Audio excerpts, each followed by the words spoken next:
जय श्री राम दोस्तों, मैं हूँ विकी त्यागी।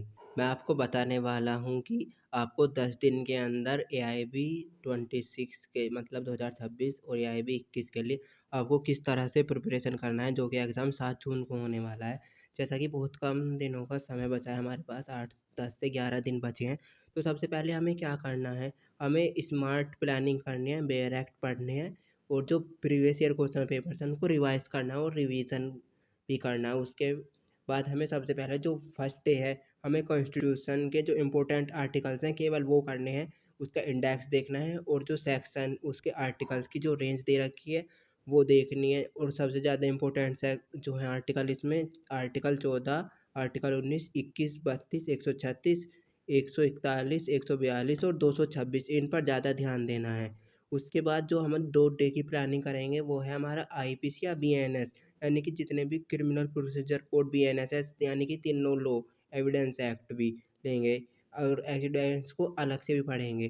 पहले हम पढ़ेंगे इसमें murder culpable, homicide, theft, cheating, criminal breach of trust, defamation और जितने भी FIR, bail, arrest, charges, limitation, framing of charges, ये सारी चीज़ें इसमें हमें पढ़नी है BNS और BNSS में, CPC और IPC में। फिर आता है हमारा एविडेंस एक्ट। इसमें हमें पढ़ना है कन्फेशन क्या होता है, एडमिशन क्या होता है, बर्डन ऑफ प्रूफ और जो इसके रिलेटेड केस लॉज हैं उनको भी, और जो अपने शॉर्ट नोट्स हैं उनको भी बनाए। एग्जाम एक्सपर्ट ओपिनियन क्या होता है, रिविलेंट फैक्ट्स, ये सारी चीज़ें हमें इसमें देखनी है। फिर पढ़ेंगे CPC प्लस लिमिटेशन एक्ट। मैंने पहले भी बताया कि CPC को लिमिटेशन एक्ट को एक साथ पढ़ा जाता है। इसमें ये पढ़ना है रिटर्न स्टेटमेंट क्या होती है, प्लेंटी क्या होता है, रेस जुडिकेटा जो कि सेक्शन 11 में डिफाइंड किया गया है, अपील्स क्या होती हैं, एग्जीक्यूशन ऑफ डिग्री क्या होती है, लिमिटेशन बेसिक्स क्या होती हैं, ऑर्डर 7 और ऑर्डर 39 जो हैं वो सबसे इम्पोर्टेंट है इसके अंदर।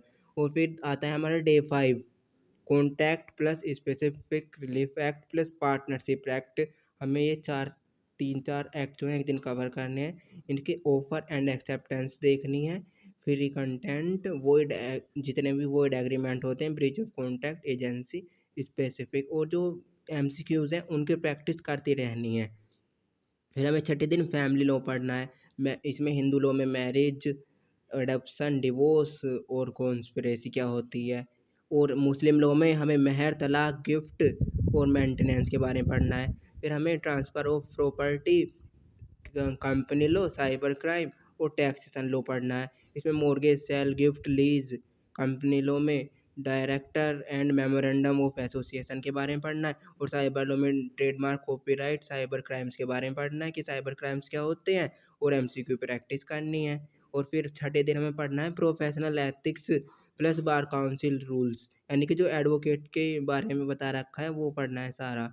जो एडवोकेट 1961 का एक्ट है उसको जो इंडेक्स है वो देखना है और जो उनकी सेक्शंस की रेंज है बस वो देखनी है और फुल रिवीजन करना है। एक फिर जो हमारा 9th दिन होगा हमें कम से कम प्रीवियस ईयर क्वेश्चन पेपर्स और जो टेस्ट सीरीज़ हैं मैंने अपने ग्रुप में भी अवेलेबल करा रखी हैं, मैं डिस्क्रिप्शन में लिंक डाल दूँगा।